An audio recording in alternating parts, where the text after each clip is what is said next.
Amen.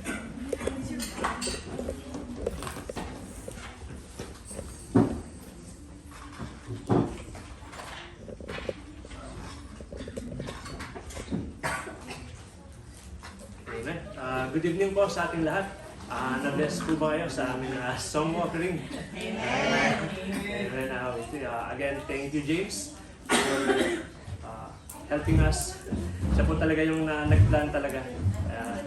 And next week, may plano daw po yata siya na kakanta ulit. Mga ladies naman daw. Anyways, salamat po ulit sa time po ninyong lahat. And salamat po sa time ng bawat isa. And before we start, may I invite everyone to pray. Let's pray po muna individually. Individually po for 1 to 2 minutes. And after that, I will open po to pray. Sige po, let's pray individually.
Let us pray. Our dear Heavenly Father, we thank you, Lord, for gathering us tonight. Lord, we thank you for giving us time, Panginoon. And Lord, we pray that as we study your word, O Lord, Lord, we humbly ask for your wisdom and for your knowledge. Lord, I pray that, Lord, you have blessed me with this message. And I pray, Father, that your children, your people will be blessed as well, O Lord. Yes. And Lord, I pray that sa mga kapatid namin na may Bible studies din in Alnada, in Sharjah, Lord God, we pray that may you empower them, Lord. May you teach them as well, O Lord. And Lord, we pray to our brothers and our sisters, Panginoon, na may kasakitan, Lord, who are not well. Lord, we pray for their fast healing. Lord, we pray for Brother Jerson's fast healing, Panginoon, from the accident, Panginoon, na nangyari sa kanya. And Lord, we pray as well that for our pastor, Lord, may you continuously strengthen him, Panginoon, kasama po ng kanyang pamilya. Lord, we humbly ask for the forgiveness of our sins. Yes. Lord, we acknowledge, Panginoon, that we're not worthy, Panginoon, to begin with. But Lord, we are here. Lumalapit po kami sa inyo, Lord, because we need you, Lord. We need you so that we may continue in our Christian life, Lord. Yes. And Lord, Lord, I pray as well that ipaalala niyo po yung mga tinuro po niyo sa akin. Lord, hide me behind the cross that only your Son, Jesus Christ, will be seen and not me. Yes. Lord, this is our faith and our prayer. In Jesus' name, we pray. Amen. Amen. Alright. So, good evening po ulit. As nakita niyo po, ang topic po natin ngayong gabi, the Law and the New Testament Christian. So, actually, tinuro na po ito ni Brother Dennis like 2023. So that's like mahigit 1 year na po ang nakaraan, and then dinadaanan po natin ito ulit because para mapaalalahanan po tayo. So the law and the New Testament, the law and the New Testament Christian. Okay, so pag sinabing the law, yung utos po, like example niyan, actually mahaba po kasi yung the law pag sinabi mong the law. It's like the Old Testament or the 10 Commandments. Okay, and it is important na aralin po natin siya kasi up until now ay marami pa rin pong mga shall I say, mga religions or Kristiyano na pag nabuhay po sila, they're living according to the Old Testament. Eh, di ba ho, we are under the grace. We are, our sins are already paid. Di ba? Binayaran yung mga kasalanan natin. But then, nabubuhay pa rin po sila in the past. So, it is important na yung New Testament Christian, from the time na nag-ascend po ang ating Panginoon up until now, here in the church age. We are the church age, di ba? So, tayo po yun. Ano ba yung mga differences niya and bakit natin siya kailangan pag-aralin? How can we reconcile? Para natin maayos po yun. So, now, we have 5 major passages na nakikita niyo po sa harapan, and those are the books of Romans 3:19-24, Romans 7 verses 1-4, 2 Corinthians 3:5-8, Galatians 3:10, and 3:10-14, 24-26, and Colossians chapter 2 verses 13-17. Okay? Pero bago ko po simulan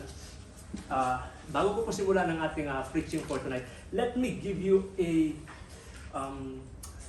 gusto ko sanang sabihin quick background, pero baka mapapahaba yung aking pag-introduce ng book na to kasi napakaganda po ng book na ito. This is the book of Romans, okay? So, the book of Romans, di ba, you're familiar with, it is found in New Testament, di ba? And that book of Romans was written by whom? The book of Romans was written by Apostle Paul, right? Diba, Eunice? It's written by Apostle Paul, okay? And then, sinulat po niya ito when he was in Corinth, diba? Corinth is para siyang city in the country of Greece. Okay? And sinulat po niya ito nung habang patapos na yung kanyang, di ba, by the way, si Paul po ay siya ay isang missionary. Okay? So sinulat niya ito I think 57 in the year of the Lord, right? After death, or in the year of our Lord, 57 years after.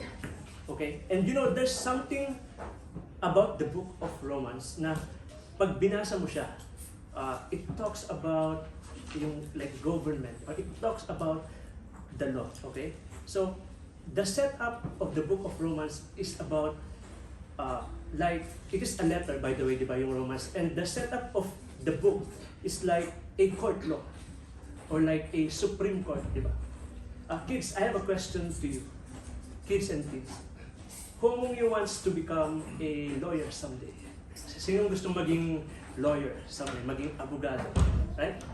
No one wants to become a lawyer? Ziki Boy, oh. Ziki Boy wants to become a lawyer someday? Right? Who among you wants to become a pastor someday? Or to become John and James, you want to become a pastor someday? Or who among you wants to become a teacher, right? Or a politician? You want to become a politician? You want to become a politician? You want to become the next president of the republic? You want to become a politician? Okay? What? What? A teacher. Violin teacher. Okay. So, violent. Violence. Okay. So the reason why I'm asking if you want to become a lawyer someday is because you will love the book of Romans, because the setup is like a court law. Okay? Remember who wrote the book of Romans again? It is Paul, right? Remember what was his name? Kasi yung Paul, that's his Roman name. But before Paul, diba, his name is Saul, correct? Right? So his Hebrew name is Saul.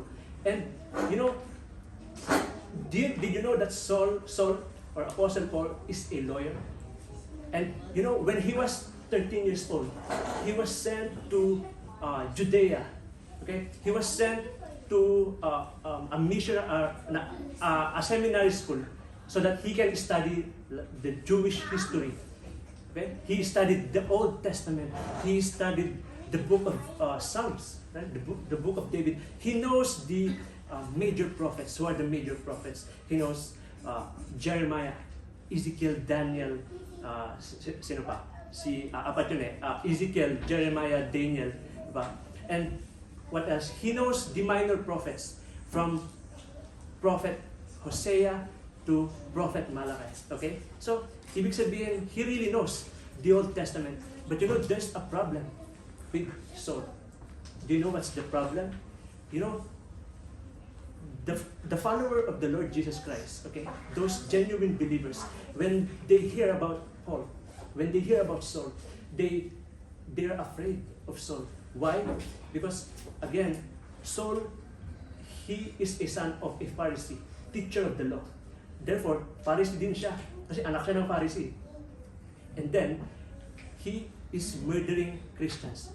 He is capturing the Christians, putting them in jail. Okay? So that's why takot sila kay Saul. He follows the Lord. He loves God. Okay? Don't misunderstand that thing. But he doesn't know. He doesn't know the Lord Jesus Christ. He wants to live according to the law. Na ito lang ang kailangan paniwalaan. But you know, he doesn't understand the grace of God. Okay? And the worst thing about Saul is that, again nga, pinapatay niya, he's a religious terrorist. And you know, when he heard that there's so many converts in this place called Damascus in Syria, nung nalaman niya na, there's so many Christians, there's so many followers of the Lord Jesus Christ, he was so mad. He's so angry. Okay? That's why he sent a letter to the high priest. Hey, can you please allow me to go to Damascus so that I can capture the Christians and put them in prison? So he went all the way to Damascus. But you know, on his way to Damascus, he met a very bright light from heaven. Okay? And do you know what is that bright light? That bright light spoke to him. Sobrang liwanag that he fell to the ground. He was blinded. And that light spoke, Saul, Saul, why hast thou persecutest me? And he answered back, who art thou, Lord? Sino po kayo? And you know, what's the answer? That's the Lord Jesus Christ. He said, I am Jesus Christ, whom hast thou persecutest. And it is hard for you to kick against the pricks. Diba? Lalim, diba? King James, napakalalim niya. What does that mean? The more that you disobey the Lord, the more that you don't want the authority above you. Like, I don't want to be, I don't want the teachings of my parents. I don't want to be managed by leaders in the church. It's hard for you to kick against the pricks. You are just punishing yourself. Okay? So, nabulag siya, di ba? And you know, at that time, the Lord Jesus Christ told him, okay, go into this city and do everything that I will tell you. So at that time, from being a religious terrorist, he became a preacher. Okay? From being a Pharisee, he met the grace of God. From being a murderer, he became a martyr. Diba? Naging follower siya ng Panginoong Jesus. He was saved at that time. And the Lord developed him. That's why we thank God for the life of Paul. Why? Because we have now 13 books in the New Testament. This is the first book, Romans. What's the book after Romans? 1 Corinthians. 1 and 2 Corinthians. Next, Galatians, Ephesians, Philippians, Colossians, then 1 and 2 Thessalonians, right? And then after that 9 books, he wrote a pastoral epistle. He developed pastors as well. He sent messages to 3 people through 4 books. 1st, 2nd Timothy, Titus, and Philemon. Right? So, you know, di ba siya po ay isang murderer? Do we have murderers nowadays? Do we have murderers, right? We are in the Middle East, okay? And we think that, okay, they live in Palestine, they live in Gaza. These people, they are murderers, they are evil. But you know, the very book that we will read tonight was written by someone who kills Christian in the past. But you know, the grace of God met him. Okay? That's why, again, all the books that we will read tonight, he is wrote by God in the life of Apostle Paul. Okay? Now, let's go to the first book or first verse for tonight. Okay? Romans chapter 13, verses 19 to 24. Okay? Siguro po, let's have a Bible drill. And one verse per person kasi medyo marami-rami po ito. Okay? Who will start? Romans chapter 3, verses 19 to 24. Marley? Okay. And then 19, then 20, 21. Romans chapter 3, verses 19 to 24. Romans 3 verse 19. Now you know that what things soever the law saith, it saith to them who are under the law, that every mouth may be stopped, and all the world may become guilty before God. Mm-hmm. Therefore by the deeds of the law there shall no flesh be justified in his sight, for by the law is the knowledge of sin. But now the righteousness of God without the law is manifested, being witnessed by the law and the prophets. Even the righteousness of God, which is by faith of Jesus Christ, unto all and upon all them that believe, for there is no difference. For all have sinned and come short of the glory of God. Verse 24, being justified freely by His grace through the redemption that is in Christ Jesus. Tapos na? Okay, amen. Thank you so much po. Okay, so, now, from the verse that we read, sa nabasa po natin, here, our point number 1 is, the law of Moses, or the old covenant, was given to show men that God is holy and that they are sinners. Amen? Diba sabi dyan sa Romans 19, now we know that what things soever the law saith, it saith to them who are under the law, that every mouth may be stopped and all the world may become guilty before God. Amen? So, growing up, nung maliliit po tayo, di ba, we naturally think that, I am a good person. Okay? Like, kumbaga, hindi naman siya talagang direktang, okay, hey, you're a good person, said by our parents, no? But we naturally think that we are a good person. Mabait naman ako, I'm a good person. I'm going to church every Sunday. Or, I was born in a Baptist family. Okay? So, we naturally think na on our own, mabait po tayo, but actually, ang sabi diyan, but now the righteousness of God without law is manifested, being witnessed by the law and the prophets. Okay? So, all of you are familiar with the Ten Commandments, di ba? Diba? Like, growing up, we know the Old Testament, right? We know the Ten Commandments, right? We are following it. But it is said in James 2:10 that, for whosoever keep the whole law, yet, magkamali ka lang dyan, one from that verse, one from that commandments. Let me read James 2:10. For whosoever shall keep the whole law and yet offend in one point, he is guilty of all. Okay? So, the Ten Commandments, pagka binahilate mo daw yung isa dyan, tayo daw ay automatically we're a sinner. Say for example, okay, I love my, but if I say, I love God, that's the first commandment, right? Love the Lord your God with all your heart, with all your mind, soul, or strength, ibang version. If I love God, but if I disrespect my parents, if I love God, but I say bad words to my friends, I say bad words to my classmates, then I am guilty breaking the whole law of God. Okay? Therefore, the law of Moses shows that God is holy. Okay? And that we are sinners, that we cannot achieve holy life on our own. Point number 2, the law of Moses cannot bring salvation. Amen? The law of Moses cannot bring salvation. Why? Diba, I read earlier, James 2:10. For whosoever shall keep the whole law, and yet offend in one point, he is guilty of all. Therefore, the Old Testament, ano bang first book ng Old Testament? Genesis. And the last verse is Malachi. If I follow all the 600 law of Moses, okay? It cannot save me. The Old Testament cannot save us. Because why? Bakit hindi ako kayang isalba nung pag-believe ko nung 1 to 10? Because the law of Moses or the Old Testament requires perfect obedience. Okay? It requires perfect obedience which we can never attain. We can never perform, right? Let me read yung yung first commandment sa Exodus 20 verse 3. Let's go to Exodus 20 verse 3.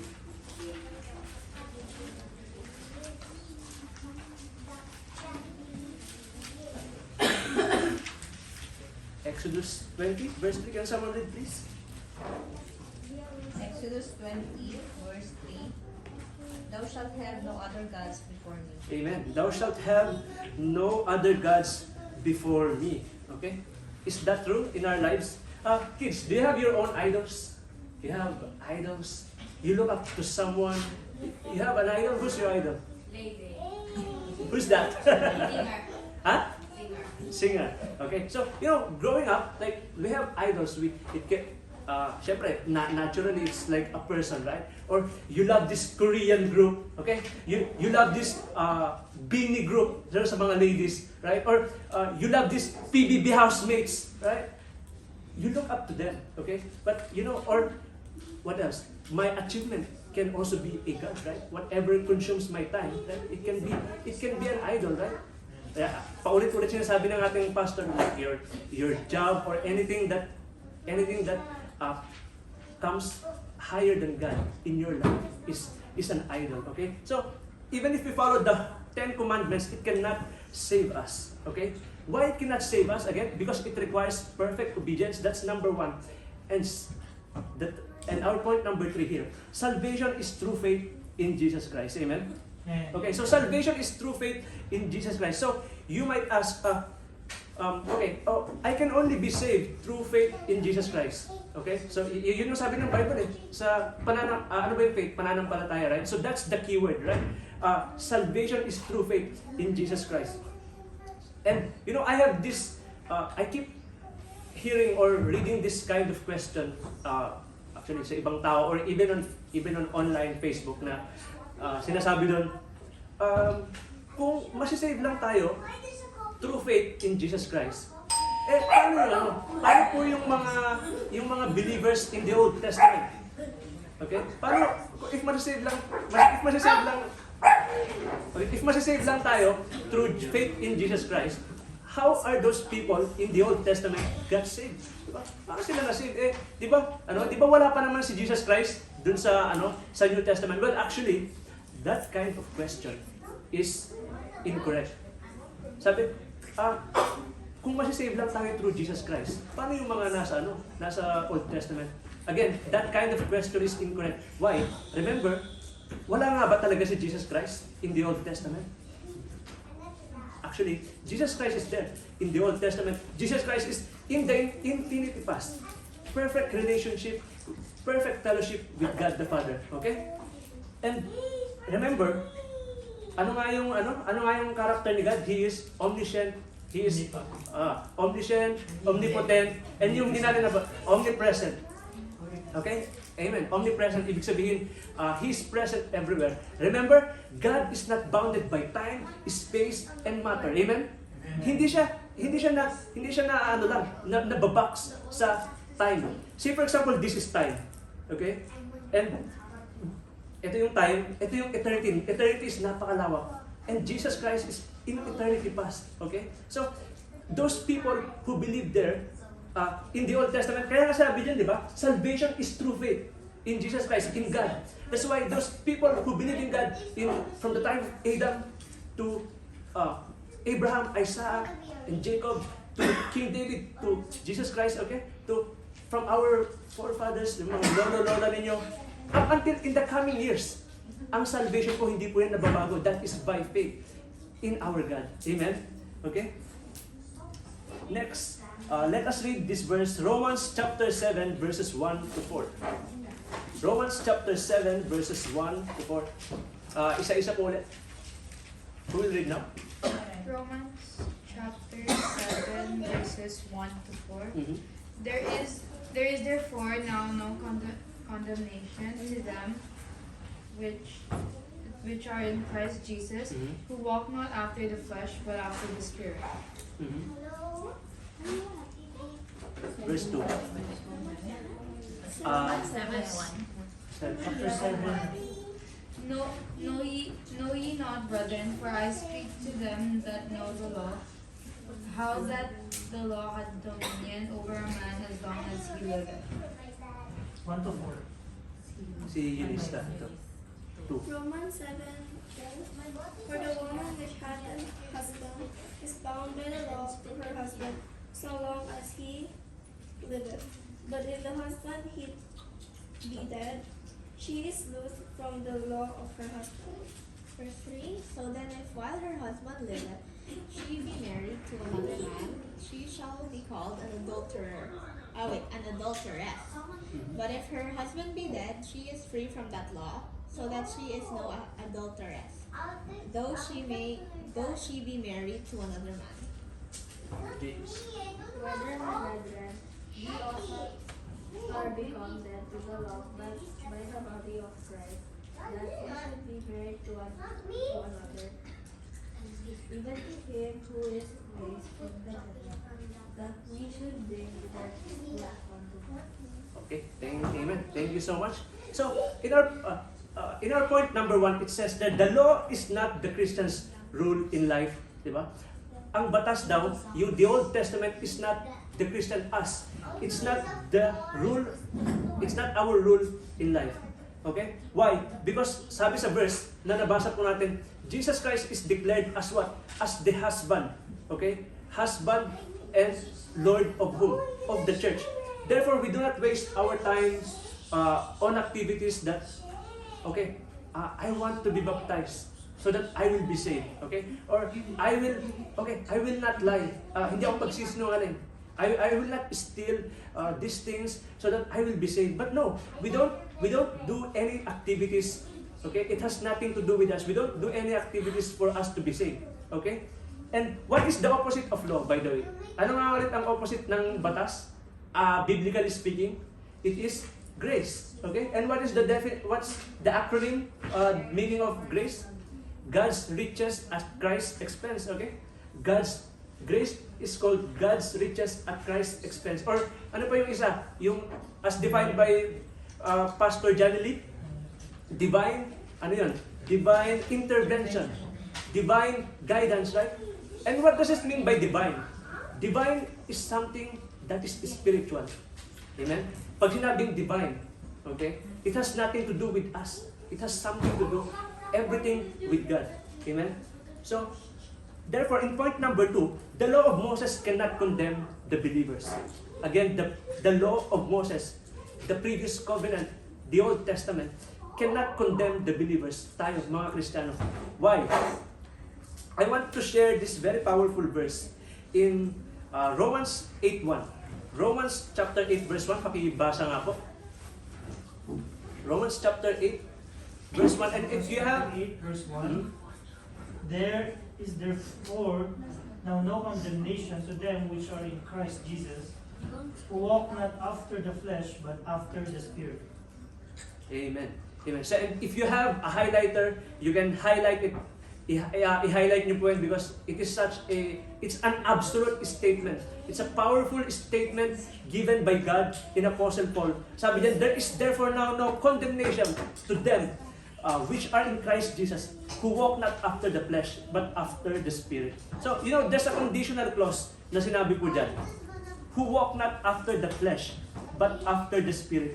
Ibig sabihin po, yung mga Kristiyano daw po pala, walk not after the flesh. Hindi na tayo lumalakad sa laman. Amen? Pero lumalakad na tayo after what? After the Spirit of God. Amen? So, therefore, there is therefore now no condemnation. Ano ba sa Tagalog yung condemnation? Anyone who knows Tagalog of condemnation? Or pagkukondena? You are no longer condemned. You are no longer being judged. To them who? There is no longer condemnation to them who are in Christ Jesus. Amen? So, ibig sabihin, if we are in the Lord Jesus Christ, by the way, paano nga namatay si Jesus Christ? He was hung on the cross, right? He was hung on the cross. Ba't niya kinakailangan Ba't niya kinakailangan ipako sa cross, mamatay sa cross? Actually, that statement is flawed again. Hindi niya kinakailangan hindi niya kinakailangan mamatay eh. Hindi niya kinakailangan magpapako sa cross. But he did that again, we all know it. He did that out of love. Amen? Di ba John 3:16 pa lang eh. So, ibig sabihin, when God or when the Lord Jesus Christ was nailed on the cross, alam niyo ba na hindi lang yung katawan niya yung naipako doon. Ano ba? Naipako doon every sin that we have was hung on the cross and was buried together with Him. That's why, again, sabi doon, there is now no condemnation. Why? Because, di ba, He rose up again. Nabuhay siyang maguli in Tagalog, right? And in point number 3, the Christian has new power, which is in the indwelling spirit. Again, the Christian has new power, which is the indwelling spirit. Okay? So, again, we no longer walk in flesh. Diba? Hindi na po tayo lumalakad sa laman. Diba? Why? Bakit hindi na tayo lumalakad sa laman? Because if we walk in flesh, again, talagang madadapa ka, right? You can still sin, you can still tell a lie, or you can gossip, you can marites everywhere. Pero if you walk in spirit, mapapaisip ka, right? That, okay, is this true? Shall I tell a lie? Shall I say bad word to my classmates or friends? No, right? Because you already walk in the spirit. Okay? And alam niyo po ba, I think nabanggit ko to before.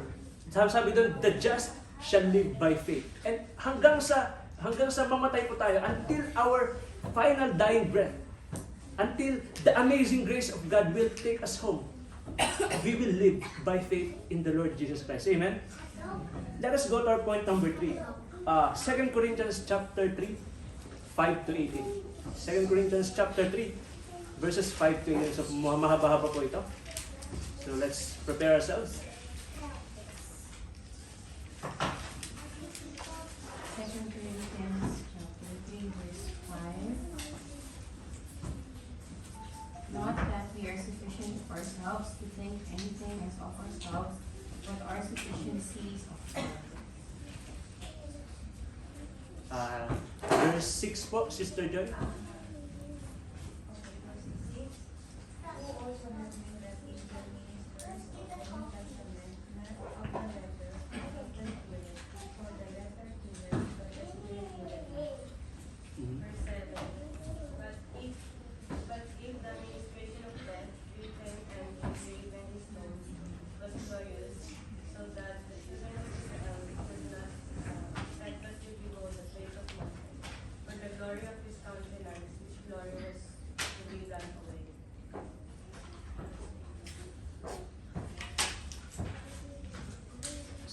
Verse 7. How shall our ministration of the Spirit be rather glorious?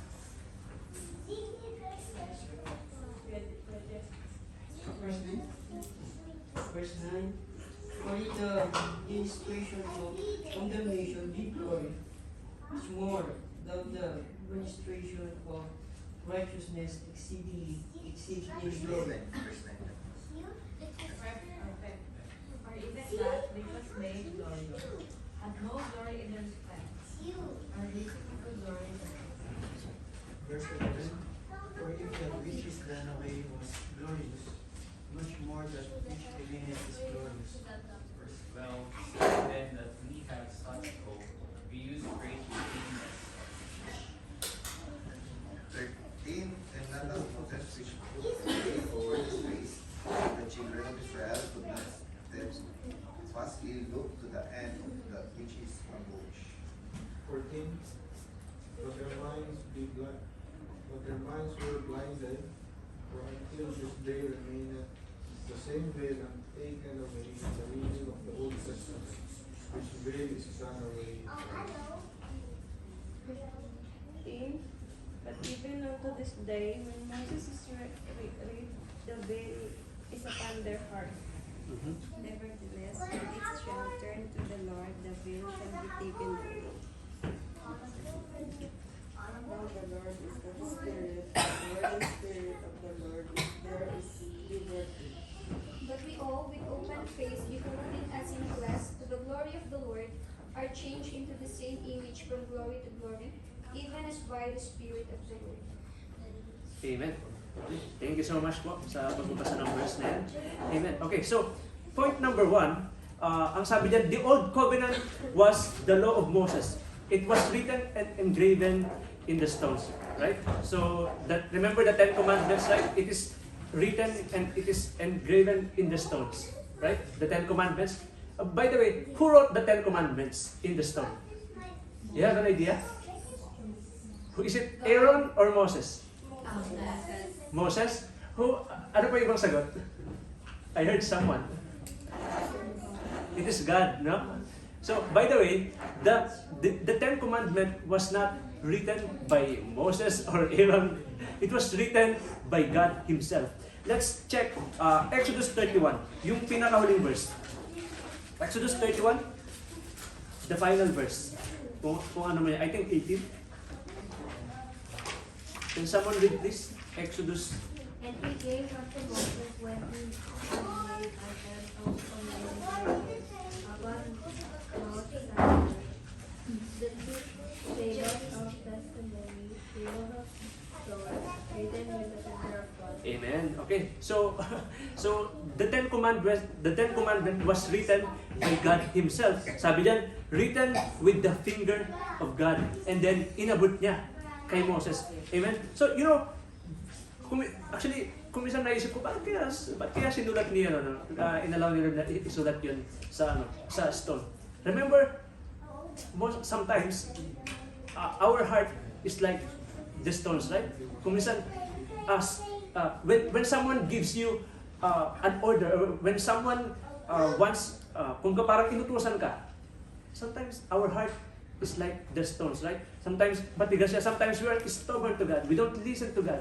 When the pastor, hey, come on Sunday, punta kayo, or pag Friday, may Bible study, hey, come, attend the Bible study.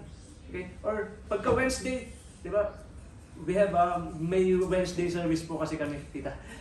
That is through online. So, like, ganito rin po, preaching. Normally sa mga Baptist po, I don't know kung madalas kayong ma-attend, but sa mga Baptist po kasi may tinatawag na midweek service po. Yung iba pa nga po araw-araw. Okay? So, sometimes, di ba, hinalimbawa tayo dun sa hinalimbawa tayo dun that sometimes we are so stubborn kapag inutusan tayo ni God, right? So, the law of Moses can put us to death. The law of Moses can put us to death. We read. Ano yung sinabi niyo sa 2 Corinthians chapter 3 verse 6? Who also hath made us able ministers of the New Testament, not of the letter, but of the Spirit. For the letter killeth, but the Spirit giveth life. Okay? So sinabi pala doon na, di ba sabi natin kanina, that the 10 Commandments requires perfect obedience in God, right? Pero we cannot attain that. That's why the old covenant has been done away in Christ.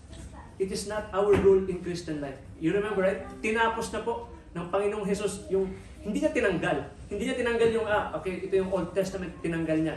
Hindi po ganoon. Kasi sana, hindi yung mga Bibles natin, walang Old Testament. But He fulfilled it. He fulfilled the law.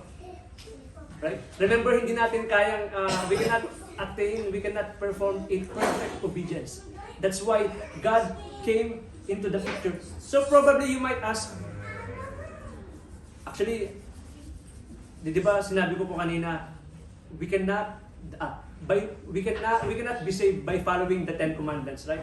Hindi tayo nasasalba sa 10 commandments. So, you might ask, so it's okay na i-put aside ko na lang yung Old Testament kasi hindi naman pala ako masasave eh. Hindi naman pala ako masasave through by following the 10 commandments. Hindi pala ako masasave by following the 10 commandments or the Old Testament. I-set aside ko na lang siya. But no, that's not the case. Remember, honor your mother and father, for this is the first command that with a promise. Ano yung, when you honor your mother and your father, ano yung promise na kalakip nun? You will have a long life. Pag inobey daw po natin yung ating mga magulang, hahaba daw po yung ating buhay. Pangako po yan ng Panginoon. What else? Bakit hindi ko kailangang isang tabi yung Old Testament o yung law ng Panginoon? Do you know Joshua? Not your friends, not your friends or classmates. You know Joshua, the 6th book in the Bible. When Moses is not there anymore, right? When Moses, because si Joshua ay co-leader of Moses, right? When Moses is gone, nung wala na siya, you know, Joshua cried out to God. Sabi niya, Lord, how can I live? How can I lead these 3 million people? 3 million people, Israelites. They're so stubborn. Ang titigas ng ulo, hindi nakikinig. Hard-headed Israelites. But you know what? God answered him. Let me tell you something about success. This book of the law shall not depart out of thy mouth, but thou shalt meditate therein day and night. Basahin mo day and night, that thou mayest observe to do everything that is written therein. Then your way will be prosperous, and thou shalt have good success. Pag binasa mo ang Biblia, pag binasa daw po natin, when we read the Bible, we will not just have ordinary success. We will have good success. Amen? Do you believe in that? You know, the world will teach you different version of success. Okay? You know, ang version po, ang success po sa mundong ito, pabago-bago, it is fleeting, it is changing, it is very random. Right, kids? On Monday, you want to pass your exam. Okay? On the next week, you want, okay, I want to become an honor student. Right? Pabago-bago. Or next week, I want to become, I want to eat pizza. Very random, di ba? Paiba-iba. Pero, yung success na tinuturo ng Panginoon, right? It is a good success. Amen? And you know, this world, it will help you to become successful. Did you know that? Did you know that? This world will help you to become successful by what? By removing God in the equation of your life. This world can make you busy. Right? Nabasa ko nga po ang sabi doon, if the world, or if Satan cannot make you sin, kung hindi kanya kayang, kung hindi kanya matukso-tukso, he will make you busy. Busy from prayer life, busy from reading the Bible, busy from, pass muna ako sa Sunday worship service. He will make you busy in everything. At the same time, you know, this world will teach you different, again, sabi ko kanina, this world will teach you different version of success. Lahat tayo, gusto kasi sumakses eh. Gusto ko sumakses, di ba? Di ba? Di ba? Gusto ko sumakses eh, di ba? Makikita mo sa sarili mo, ay, ang taas ko na pala. Di ba? Oh, ang taas ko na pala. Ganon. Makikita mo sa sarili mo, success ka eh. Bigla kang sumakses, pero step by the step pala. You know? So, you know, this world, the definition of success is very random, like so-called vloggers. You know?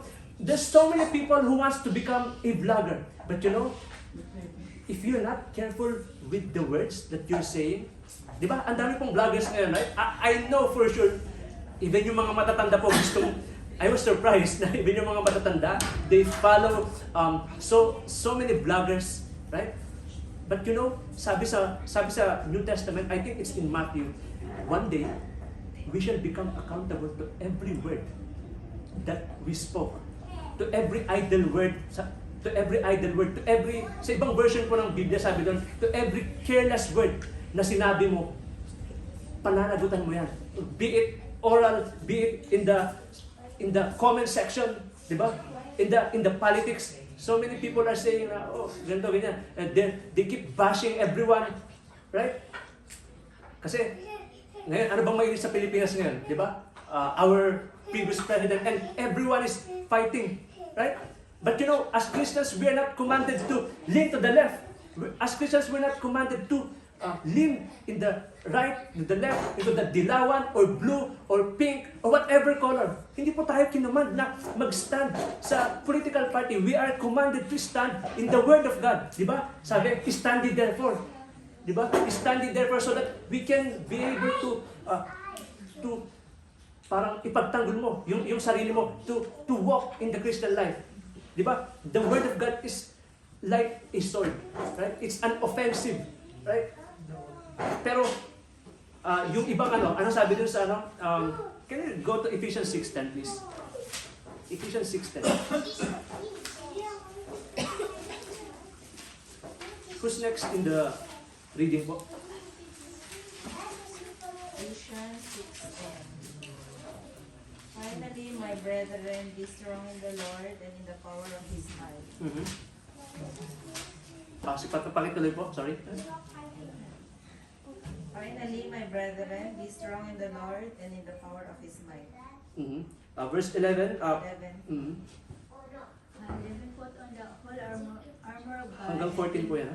that we may be able to stand against the wills of the devil. Well, for we wrestle not against flesh and blood, but against principalities, against powers, against the rulers of darkness of this world, against spiritual wickedness in high places. Amen. Verse 13, wherefore take unto you the whole armor of God, that ye may be able to withstand in the evil day, and having done all to stand. Verse 14.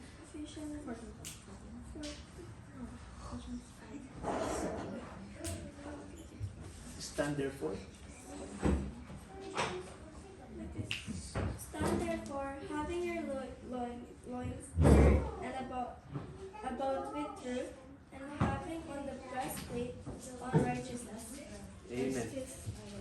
Okay na po. Okay. So, di ba sabi sa verse 14, stand therefore, having your loins girt about with the truth, and having on the breastplate of righteousness. We're not commanded na mag-stand, okay, this is my political stand. I will stand here. This is my political stand. I will support this and this and that. No. Hindi po tayo kinuman na ipagtanggol po yung mga political parties natin. We are commanded to stand in the Word of God and put on the whole armor. Amen? That's why, on our third point, the old covenant has been done away in Christ. It is not the believer's rule in life. Why? Because again, we have a new law. We have a new law. In fact, actually, it is a higher law nga eh. Mas mataas nga yung law na to, and that is the law of Christ. And we have to be conformed into His image. Amen? Next verse. Let us read Galatians chapter 3, 10 to 14. And then 24 to 26. Chapter 3, verse 10.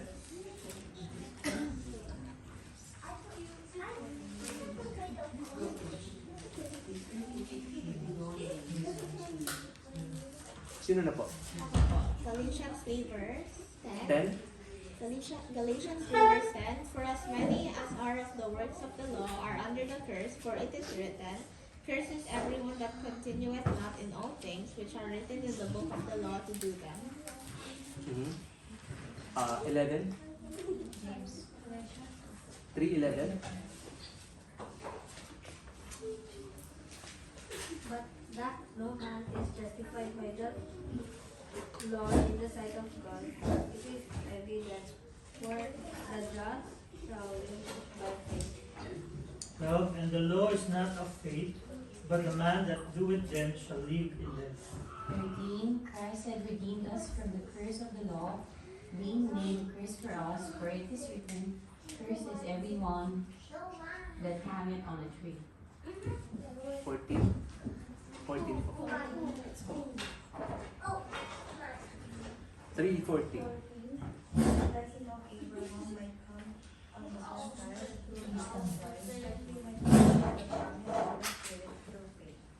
Amen. Okay, thank you so much po. Sorry, 24 to 26. 3 verse 24. Wherefore the law was our schoolmaster to bring us unto Christ, that we might be justified by faith. 25, but after that faith is come, we are no longer under a schoolmaster.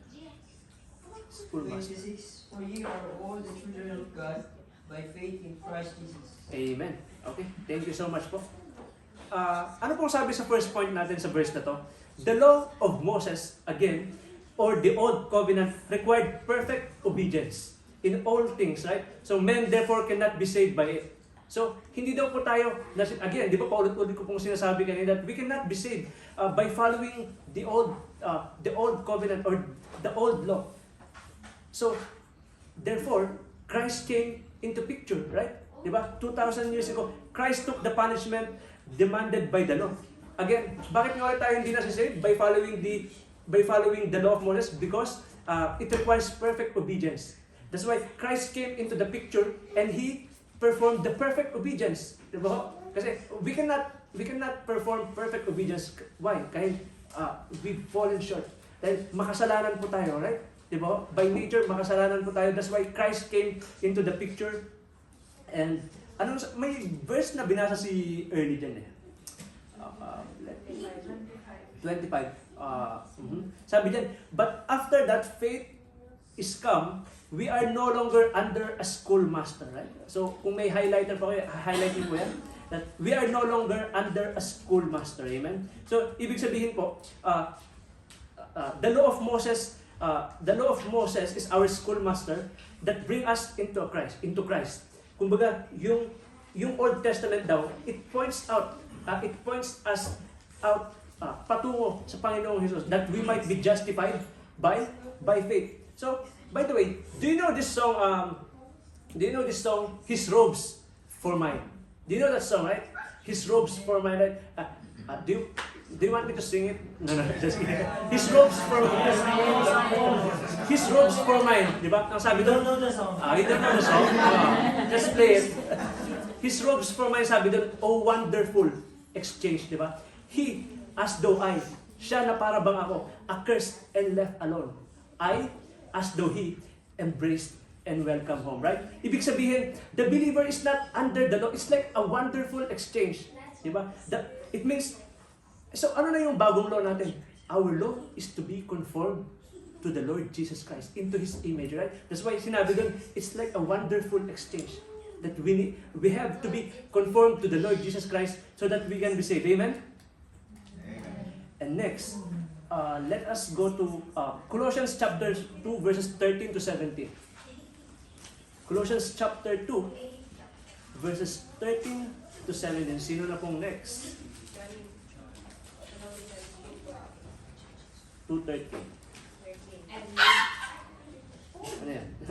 And you, being dead in your sins, and the uncircumcision of your flesh, have ye quickened together with him, having forgiven you of your trespasses, blotting out the handwriting of ordinances, laws against us, which was contrary to us, and took it out of the way, nailing it to the cross. Verse 15, and having spoiled principalities and powers, he made a show of them openly, triumphing over them in it. Let no man therefore judge you in meat, or in drink, or in respect of holy day, or the new moon, or of the Sabbath day. 17, which are a shadow of things to come, but body is of Christ. Amen. Thank you so much po. So, di ba, nabasa niyo dyan, sabi niya, and you, being dead in your sins, and the uncircumcision of your flesh had quickened together with Him, having forgiven all your trespasses. Ibig sabihin po, Christ already took away the old covenant. He fulfilled the demand of the law, and yung law of Moses, di ba? That's why we are already saved. Do you understand? Na ibig sabihin po, kahit ano pa lang gawin kong excessive formula, kahit I follow the traditions, I follow this kind of rules, it can never, again, like I've said in the very first point, it can never save us. Diba? But it is only by faith in our Lord Jesus Christ. And next, the believer does not follow the old covenant. The law contains types and shadows that point to Christ. But the believer has Christ Himself. Amen? So, ibig sabihin po, ano yun? Di ba si Jesus Christ, namatay siya, and then we believe that He rose again, di ba? Na nabuhay siya, He rose again. May mga nagsasabi na, nilabanan kasi ng Panginoon yung nilabanan kasi ng Panginoon yung kamatayan. Actually, when the Lord Jesus Christ died physically, di ba ho? Sabi doon sa, I think sa Hebrews yata yun na He went to hell, He preached there. Actually po, hindi siya nakipaglaban, hindi po siya nakipagtalo. Actually po, I remember this very preaching na preached to me, like siguro 8 or 9 years ago, na kumbaga parang ito si Jesus Christ, no? Tapos namatay siya physically. Yung kamatayan po mismo, yung kusang sumuko sa kanya. Ibig sabihin, iniluwa po siya ng kamatayan. Di ba? He claimed, I am the resurrection and the life. Siya mismo ang buhay. That's why death cannot contain Him. Hindi siya kayang kargain, hindi siya kayang kainin. Again, death cannot contain life. Diba? He is the resurrection and the life, diba? And at the same time, just like paano ba natin i-reconcile yun na diba sabi makasalanan tayo. So, paano natin i-reconcile yun na like in accounting po. In accounting may tinatawag po na debit and may tinatawag na credit. So, kailangan niya laging balance yan. So, I am very sinful, okay? I am very sinful. I cannot save myself. So, but on the right side, God made a way, di ba? Siya yung bumalanse. So, paano babalanse yun? Di ba? Sabi sa Romans 4:3, Abraham believed God and it was credited to him as righteousness. Kaya siya na-save. Ano pa? Romans 2:8, for by grace are you saved through faith, and that is not of yourself. It is a gift of God, that no man should boast. That nang sa ganun ni isa sa atin walang may pagmamayabang. It is a gift of God. We are forever indebted. Tatanungin nyo, kaya ko bang bayaran yun? No? Pag namatay po ako, at pagbabayaran ko yung kasalanan ko, no, hindi pa rin natin kayang, unfortunately, hindi pa rin natin kayang bayaran yung kasalanan po natin. That's why Christ came into the picture. Amen? And He paid everything. So, we can be saved by what? By believing in the finished work of the Lord Jesus Christ, di ba? So, again, actually, I'm finally over, and I would like to share to you this very, nabasa na natin itong verse kanina, a very powerful verse. Kumbaga, it's an assurance. It's an assurance, it's a promise of God in Romans chapter 8, verse 1. Let's open. I invite you to open your Bible in Romans chapter 8, verse 1. And lahat po tayo, sabay-sabay po natin basahin itong verse na to. Romans chapter 8, verse 1. Eto po. Nandiyan po yan sa harapan. May I invite everyone to read it? Ready? Begin. There is therefore now no condemnation to them which are in Christ Jesus, who walk not after the flesh, but after the Spirit. Amen? So, yun lang po. And to God be the glory. Thank you so much for listening. Amen. Amen. I hope you're blessed. By the way, any questions? May katanungan po ba kayo? Any questions? Any clarifications? May nasabi po ba ako na hindi malinaw? And Brother Dennis is very much willing to answer any question. Ay, okay po. Yes po. Ano ko lang po sa James verse 2:10. Verse 2. Verse 10. James 2 verse 10. 17. Okay po. Faith without works is dead. Kontra po ba yun sa sinasabi doon sa... Naku. Sinabi niyo po yung verse na faith na hindi tayo malimit na sa pamamagitan ng gawa natin. Mabuti. James 2:17. Amen. Yeah. Okay. By the way po, may question po si Brother... Listen, we're not done. May question po si Brother Jeffrey. Sabi niya dito, James 2:17. Amen? But, 2:17. Even so, faith, if it hath not works, is dead, being alone. Okay? Even so, faith, if it hath not works, is being dead alone. Okay? Ibig sabihin po, ang tinatanong po ni Brother Jeffrey, ang tinatanong po niya is that, pag yung faith daw po, pag walang halong gawa, is dead. ang faith daw, ang pananampalataya, pagka hindi ka naman gumalaw, ay wala rin, hindi ka rin masisave. Kumbaga, di ba yun po yung question niyo po, Brother Jeffrey, na binabato rin po sa atin. So, Brother Dennis, can you please explain it? Brother Dennis, Kung faith lang tayo, amen. and then, sapat na yun para maligtas tayo. Amen. Pero sinasabi sa James 2:10. 2:17, faith without works Is dead. Okay? So, Okay. kontra ba yun? Okay. Let me answer it. Okay, first thing po, hindi po siya kontra. Why? Let me reread that verse. Even so, faith, it hath not works, is dead being alone. Okay. So, ibig sabihin daw po, yun nga, pagka yung pananampalataya ko lang, alone, di ba sabi, for by grace are you saved through faith, and that is not of yourself. It is a gift of God, not by works, lest any man should boast. Nang sa ganoon, ni isa sa atin walang may pagmamayabang. Alam niyo po, if faith plus work can save us, marami pong mababiolate na verses sa Bible. Yun na nga lang sinabi ko eh. Ephesians 2 verse 8 and 9. For by grace are you saved through faith. John 3:16, I think that's the epicenter, pinaka-epicenter ng sagot. For God so loved the world that He gave His only begotten Son, that whoever believeth in Him shall not perish but have eternal life. For whosoever shall call upon the name of the Lord shall be saved. Amen? So, I think yung pinupoint po ng verse na to is because actually that time nagtatalo po sila eh. Si Paul and actually I answered this question before. Kung babasahin ko natin yung pababa. Correct. Sinasabi ko doon, tama ko yung sinabi nyo, kay Jesus Christ, maliligtas ka na. Amen.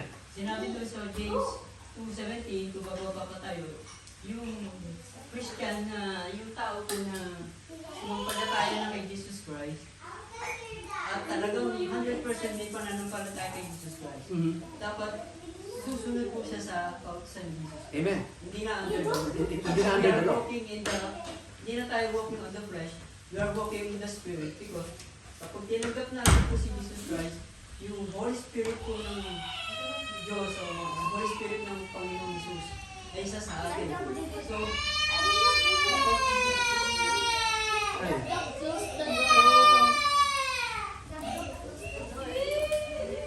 kapag po ang isang Kristiyano po ay talagang may pag-ibig sa atin. Genuinely. May pag-ibig sa atin Panginoong Jesus. Yung Espiritu ng Panginoong Jesus, mag-works na po yun sa atin. Amen. And then, yung kung ano po yung ginagawa, kakaroon tayo ng design na kung ano yung inuutos ni Jesus Christ, kung ano yung ginagawa ni Jesus Christ, yun na po yung isa sa buhay natin. Yun na po yung tinatawag na hindi na tayo namumuhay sa flesh, old life. hindi sa spirit na. So, di ba yung sinasabi niyo po, di ba may verse na ganyan? Galatians 5:22. But the fruit of the Spirit is love, joy, peace, long-suffering, gentleness, goodness, and faith. Okay. So, wala pong contradiction. Oo, correct. Walang contradiction doon. And second thing, let me add to this. Di ba sinabi ko kanina, highlight ko po kanina, nung pinako po ang Panginoong Jesus sa cross, do you believe na 100% ipinako na? Do you believe is 100% tinapos niya na? Di ba may verse na sinabi niya, tetelestai. Ano ibig sabihin ng tetelestai? It is finished. Di ba? To say that I will add good works sa pananampalataya ko kay Jesus Christ. Okay, I need to pray 10 prayers like this. I need to pray 5 prayers of this. You are mocking the cross of God. Di ba? Amen? So, sinasabi anyone who believe na, okay, kailangan kong maging mabuti para ma-save, you are saying that the cross is not enough. It's a direct, ang ganda nga ng nila, it's a direct insult to the cross. Pero sinabi ni Jesus Christ, it is finished. Tapos na. Kaya tama po yung sinabi ninyo. But the fruit of the Spirit is what? Love, joy, peace, long-suffering, gentleness, goodness, faith. Pananampalataya. Nandun yung faith. Meekness, temperance. Against such, there is no law. Amen. So, tama po, it doesn't contradict. Amen. Kasi it will contradict sayang po ang cross. Diba? Kailangan ipako ulit si Jesus Christ. Diba? Gusto ko lang po i-pinpoint po sa ating mga kapatid, mga minamahal. Yung, ibig sabihin po, Walang contradiction. Mag-focus sa faith lang kay Jesus Christ. Kasi kahit ang mga demonyo naniniwala kay Jesus Christ, pero kapag tayo, yung faith natin is, nandun lang tayo, faith naman kay Jesus Christ. Hindi na tayo gagawa ng yung kasi Jesus Christ naman. Pero, na ako. Pero by the way, sorry po wala pong faith ang demonyo kay Jesus Christ sorry. Ang ibig mo sabihin is believe. Believe. Okay? Kasi nagulat ako, yung mga demonyo may faith kay Jesus Christ. Pero wala po. They believe. Amen. Yung mga Christian, naniniwala kay Jesus. So huwag lang sana tayo mag-focus lang by faith. So dapat, kung may faith tayo 100% kay Jesus Christ, sundin pa natin Actually po, ano yung kalooban ni Jesus Christ. very timely. Amen. Actually, very timely po yung very timely yung question ni Brother Jeff kasi meron po akong kaibigan very close, kasama ko sa flat. At ang church po niya ay, ang pangalan ng church niya, kasi naka-video tayo ang pangalan ng church po nila ay yung Former Way. So, alam niyo na yun. The Former Way. So, sinasabi niya na, alam niyo po sabi niya sa akin, sorry. Alam niyo po, sinabi ko sa kanya, faith alone, kasi, actually, Brother Jeff, doon sa sinabi mo, pwede kang i-counter question doon does faith can save alone? Paano pag tinanong tayo ng ganun? Anong sagot natin? Yes or no? Does faith can save alone? Faith can save you if you have 100% with faith with Jesus. Amen. And kung talagang ikaw sumasampalataya kay Jesus Christ, tatalikuran mo na Lahat ng buhay. Opo. Your old life. Mga kasalanan mo, ginagawa mo. At handa ka sumunod kay Jesus. Amen. Ano yung tinatawag na good works? Amen. Amen. Fruit ng pagkano mo kay Jesus. Alam niyo po, tinatawag na sinasabi, faith without work is Amen. Kung hindi ka susunod kay Jesus Christ, parang ka rin patay kahit sabi mo may Amen. Kaya nga po yung sinasabi kong kaibigan ko, alam mo sabi niya sa akin, yes, kailangan nating gumawa ng mabuti para masalba. Alam niyo po, for how many years of being a Christian po, sinabi niya directly, yes, kailangan gumawa ng good works para masave. Sabi ko, no, this is very wrong. It violates so many Bible verse. It violates so many word of God. John 3:16 pa lang, Ephesians 2:8-9, ano pa, yung Romans 10:13 yata yung for whosoever shall call upon the name of the Lord will be saved. Diba? Ang dami niyang i-violate na Bible verses. So, actually, paano natin i-reconcile yan? Tama po. If you are saved, if you are genuinely saved, you will produce good works. So, walang contradiction doon. Ibig sabihin, di ba? Na ano niyo po ba? Na, di ba, I think nagigets niyo, nababalansin niyo yun. So, kung tunay ka na nanampalataya sa Panginoong Hesus, tatalikuran mo ang old life, tatalikuran mo ang kasalanan mo, and then you will do good works. Amen. And I hope that I answered it. I hope I satisfied you with my by highlighting the Bible verses na sinabi. Sa Old Testament, si Abraham, tinawag po siyang man of faith. Man of faith, di ba? Opo. Opo, Romans 4:3.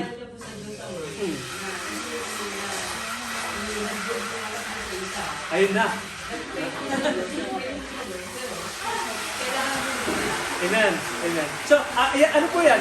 Kuya Jeff, yung sinasabi mo, Romans 4:3 yan. Abraham believed God and it was credited to him as righteousness. And then, yung works, susunod po yun. Amen. Amen. Para mabigyan ng Amen. And pagtatanungin po kayo, nawawala ba ang kaligtasan? Anong sasagot po? Nawawala po ba ang kaligtasan, tita? Paano pag tinanong po tayo ng gano'n? Nawawala ba ang kaligtasan? Ano pong sasagot natin? Diba hindi po. Hindi po nawawala ang kaligtasan. Why? Pinangako po ng Panginoon that neither height nor depth nor angels and demons, diba? Neither past nor present can be able to separate us from the love of God. Diba? Walang makakapaghiwalay po sa atin sa pagmamahal ng Panginoon. It was declared dito, Romans 8:28-30. Nakalagay po doon. Neither angels nor demons, nor kahit pa si Duterte yan, kahit pa si Marcos yan, kahit pa present, past, present, future, hindi po tayo kaya ihiwalay nun sa pagmamahal ng Panginoon. Amen? Do you believe po on that? So, hindi po nawawala ang kaligtasan. It is there. Diba? Tapos, alam niyo po, may nagsabi sa comment section na basa ko, no, nawawala ang kaligtasan. Why? Kilala niyo si Judas? Kilala niyo si Judas? Sabi, si Judas, nawala ang kanyang kaligtasan. No! Judas was never saved in the very first place. Why? Because he is SOP. He is the son of what? Perdition.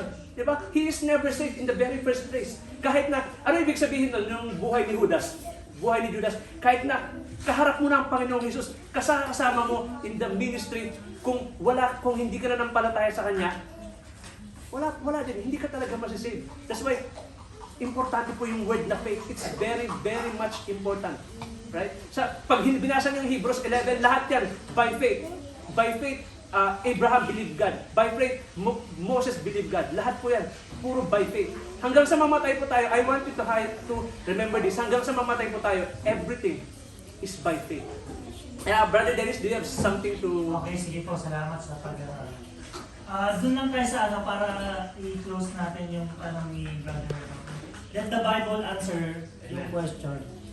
Dito po sa binasa na, even so faith, if it hath not works, is dead being alone. So, ang sasagot din po niyan yung verse 22.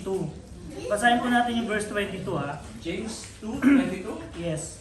Ang sabi dito, seest thou how faith wrought with his works, and by works was faith made perfect. Ano ibig sabihin nun? Nang dahil sa works, yung faith naging perfecto. These two should be together. Ang sinasabi po dito, ang faith and works are always together. Hindi siya pwedeng mapaghiwalay. Okay, sabi dito, there is a close relationship between the two. Faith produces works. If we really have the faith, automatically it will produce work. Okay? And works, yung gawa natin makes our faith perfect. So there's no contradiction, there's no conflict about the two. Hindi siya sinabi ng kung sino man, hindi siya sinabi ng kung ano man, sinabi siya ng Bible. So ito po yung sagot natin dun sa question lang ni kasi babatuhin tayo nga ng baka puro faith lang eh. Ang faith hindi pwedeng walang works. Ito po yung sinasabi nung verse 22. Ulitin po natin. Seest thou how faith wrought with his works, and by works was faith made perfect. So, kung babasahin po natin itong 14 to 26, talks about, yung 14 nga maganda to eh. Why doth it profit, my brethren, though a man say he have faith, and have not works, can faith save him? Ito yung tanong natin ngayon eh. Yung 14, ito yung tanong natin ngayon. Then 15, if a brother or sister be naked and destitute of daily food, kung meron kang kakilalang nangangailangan, for example, okay? And one of you say unto them, depart in peace, be ye warm and filled, notwithstanding, ye give them not those things which are needful to the body, what doth it profit? Even so faith, if it hath not works, is dead being alone. Ibig sabihin, alam mo may nangangailangan tas hindi ka tumulong, Christian ka ba? So, alam niyo po, automatically, tayong mga Kristiyano, meron po tayong conviction para gumawa ng mabuti. Kasi magkasama yun eh. So, it doesn't contradict each other po. So, yun po. So, salamat po sa clarification. And huwag po tayong may faith ako, hindi na ako gagawa ng kung anong gusto ng Panginoon. So, you have to examine yourself. Kasi, ang sinabi, maliwanag naman sa Bible eh. Kung meron kang tamang pananampalataya, meron kang tamang gawa. So, hindi po nagliligtas yung gawa. As ilang beses na po nating napag-aralan, na preach, hindi tayo maliligtas ng ating gawa kasi it is done, tetelestai na nga eh, in the finished work of Christ. Amen. So, salamat po sa tanong, Brother Jeff and Brother Christian. Any question mo, clarification? So, I hope that you're blessed sa ating Bible study. And may I invite Brother Dennis to please... Amen. Sige po, let us pray. Let us pray. Wala na pong tanong. Baka may dagdag pa sa ano. Amen. Sige po, let us close in prayer. Our Heavenly Father, Lord, maraming salamat po, Panginoon, sa gabing ito. Salamat po, Panginoon, sa puso ng bawat isa. Salamat po sa puso ng inyong preacher ngayong gabing ito, kaya sa buhay ng Christian, na sa po nag-aral, tinuruan niyo po, Panginoon, nagbigay ng kanyang oras sa pag-aaral despite of his busy schedule, despite of many obstacles, Panginoon. Siya po ay may desire upang makapag-aral at ma-share po sa amin ang lesson na ito. Maraming salamat po. Patuloy niyo po siyang gabayan, Panginoon. Patuloy niyo pong provide ng kanyang pangangailangan.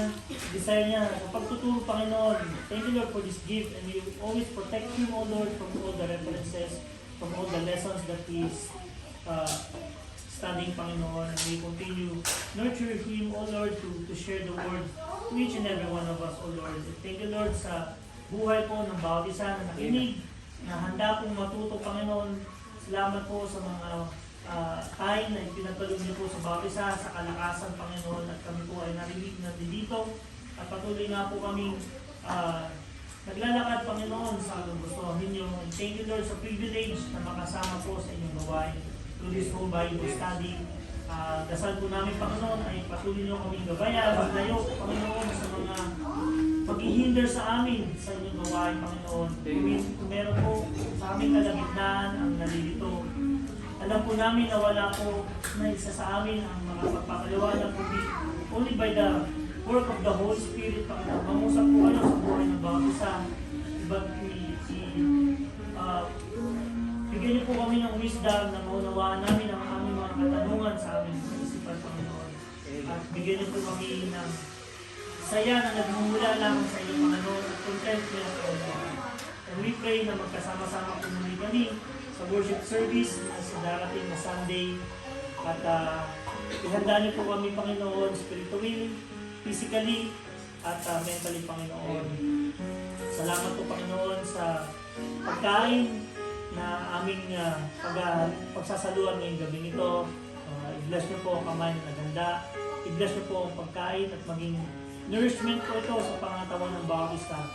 At sa aming pag-uwi, sa mga kapatiran, Panginoon, ay i-guide niyo po ang kanilang mga daraanan at sila po ay ligtas na uwi sa kanya-kanyang tahanan. Bigyan niyo po ang bawat isa ng kapahingahan na aming kakailanganin sa pagtulog namin ngayong gabi at kalakasan na aming kakailanganin sa kinabukasan, Panginoon. Maraming salamat, Panginoon, sa inyong mga biyaya at binabalik po namin ang aming matamis na pagpapasalamat sa inyo,